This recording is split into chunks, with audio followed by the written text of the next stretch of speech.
नमस्कार, अंकिताज kitchen and art ह्या YouTube चॅनलमध्ये तुमचं सर्वांचं स्वागत आहे. तर आज आपण बनवणार आहोत सोयाबीन बनवण्यासाठी काय काय पाहिजे.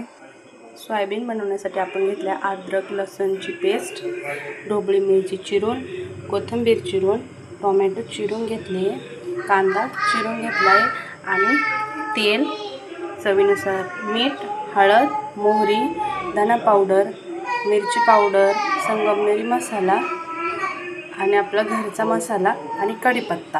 तर चला आपण सोयाबीन बनवायला घेऊया. सोयाबीन उकळून घ्यायची आहे. त्याच्यासाठी पाणी गरम करून घेतलेलं आहे. त्यामध्ये आपण ही सोयाबीन टाकणार आहोत. तिने गाळून घ्यायचे. कढई तापत ठेवली आहे. त्यात तेल टाकून घ्या. त्यानंतर आपले हे सगळे मसाले टाकून घ्या.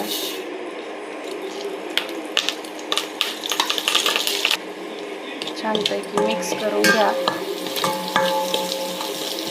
त्यानंतर चिरलेला कांदा, त्यानंतर ढोबळी मिरची घालून घ्यायची आहे. छान असे मिक्स करून घ्यायचे आहे.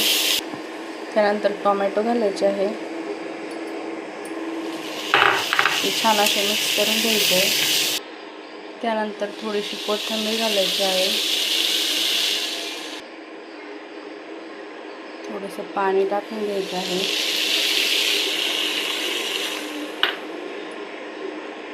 मिक्स करून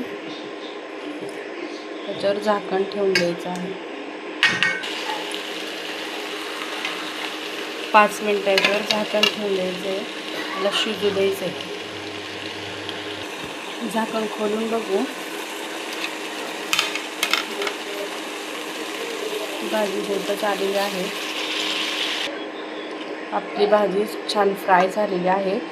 आता त्यामध्ये आपण सोयाबीन घालून घ्यायची. आता ती छानपैकी मिक्स करून